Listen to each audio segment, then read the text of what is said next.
Bienvenue, explorateurs du mystère. Bienvenue sur Observatoire Astral. Aujourd'hui, nous n'allons pas parler seulement d'un objet étrange. Nous allons parler de quelque chose de bien plus inquiétant. Le silence. Dans cette vidéo, nous allons parcourir l'un des dossiers les plus déroutants de ces dernières années. Une série de sphères métalliques, radiographiées, analysées, et puis ignorées. Une histoire où des universités, des laboratoires et des experts ont tout simplement cessé de parler. Reste jusqu'à la fin, parce que ce que tu vas entendre n'est pas une théorie sur les extraterrestres. C'est une question inconfortable. Pourquoi personne ne veut expliquer ce qu'il a vu? Avant de continuer, soutiens-nous avec un like. Abonne-toi à la chaîne Observatoire Astral pour ne manquer aucune enquête. Et dis dans les commentaires quelle information te paraît la plus inquiétante. Respire profondément. On commence. Imagine regarder une radiographie et réaliser que tu ne reconnais rien de ce que tu vois. 3 couches de métal fusionnées. Aucune soudure. Aucune jonction visible. Aucune trace d'une fabrication humaine. Au centre, 18 sphères internes, parfaitement alignées, symétriques, comme si elles obéissaient à une logique invisible. Tout autour, quelque chose que les scientifiques n'ont pu décrire que comme une puce. Un radiologue avec plus de 30 ans d'expérience a regardé ces images et a dit quelque chose de troublant. Je n'ai jamais rien vu de semblable. 2 semaines plus tard, il a disparu du débat public. Plus d'interviews, plus d'éclaircissements, rien. Juste le silence. Et voici le détail qui change tout. Cette radiographie n'appartient pas à l'objet dont tout le monde parle. Elle appartient au second. Un autre objet, un autre lieu, la même structure interne. Le laboratoire qui l'a analysé n'a plus jamais prononcé un seul mot. Cette affaire ne concerne pas seulement une sphère métallique. Elle concerne un schéma. Des universités au Mexique, un laboratoire d'isotopes aux États-Unis, des chercheurs indépendants dans plusieurs pays. Tous ont vu quelque chose et tous ont choisi de se taire. La question n'est plus « est-ce extraterrestre ?» La question est bien plus simple. Pourquoi personne ne veut laisser une trace officielle de ce qu'il a trouvé? Tout a commencé en mars 2025. Une sphère métallique a été filmée en zigzagant au-dessus d'une petite ville en Colombie. Elle a heurté une ligne à haute tension, 10 000 volts, et elle est tombée. Un agriculteur l'a ramassée. L'objet était léger, froid, étrangement froid.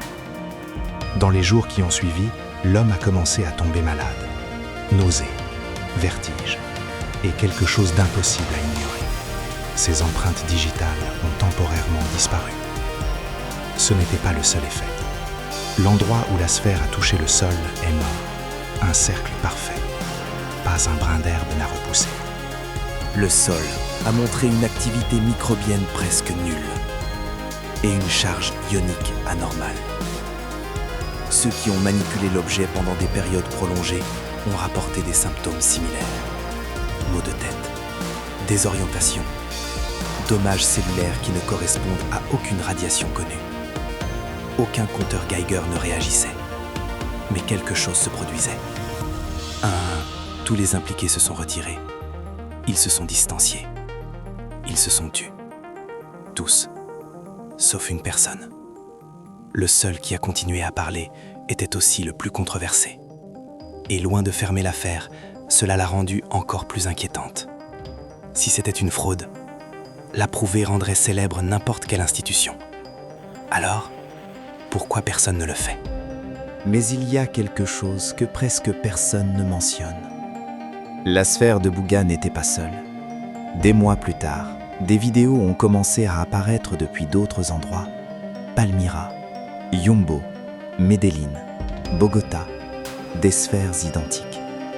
À Yumbo, un groupe de parapentistes a réussi à s'approcher assez près pour enregistrer des détails nets. bandes équatoriales, perforations, proportions exactes, pas similaires, identiques.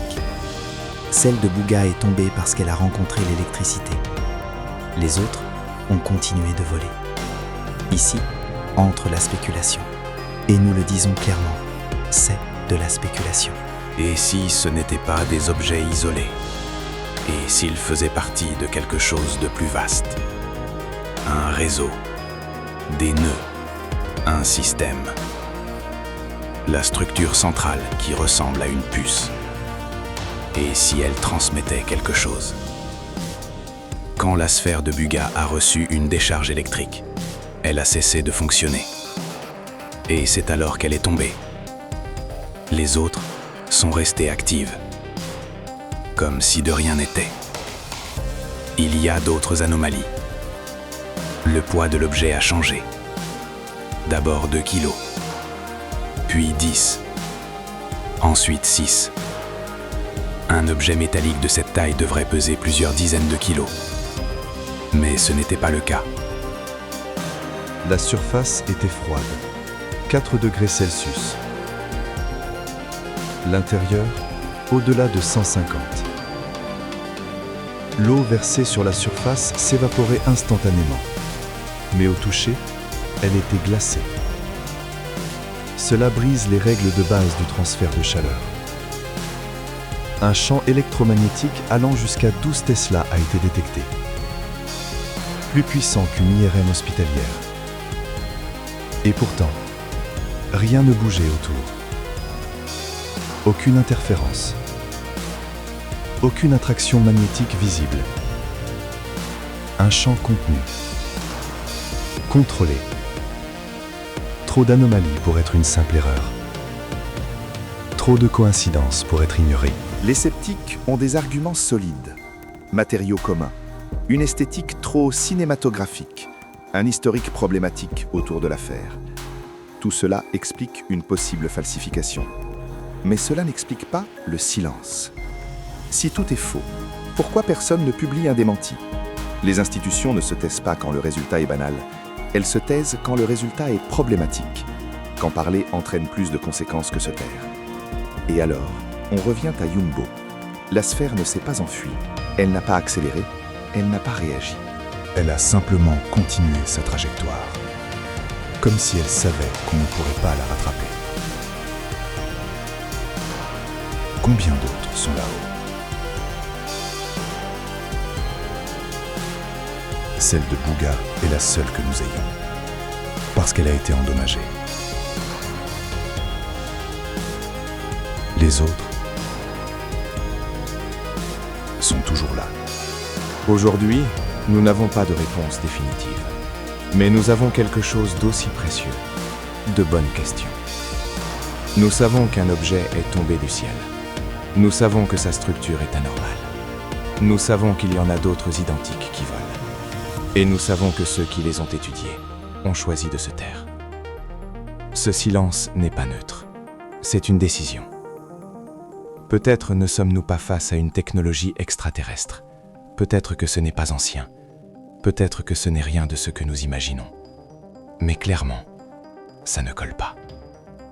Et quand quelque chose ne colle pas, l'ignorer ne le fait pas disparaître. Si ce contenu t'a fait réfléchir, laisse un like. Abonne-toi à la chaîne Observatoire Astral pour continuer à explorer les mystères que d'autres évitent. Et dis-nous en commentaire quelle partie de cette histoire t'a le plus perturbé. Merci de nous avoir suivis jusqu'au bout. À bientôt pour une nouvelle vidéo sur la chaîne Observatoire Astral. Merci de votre écoute. Que Dieu vous bénisse et à la prochaine.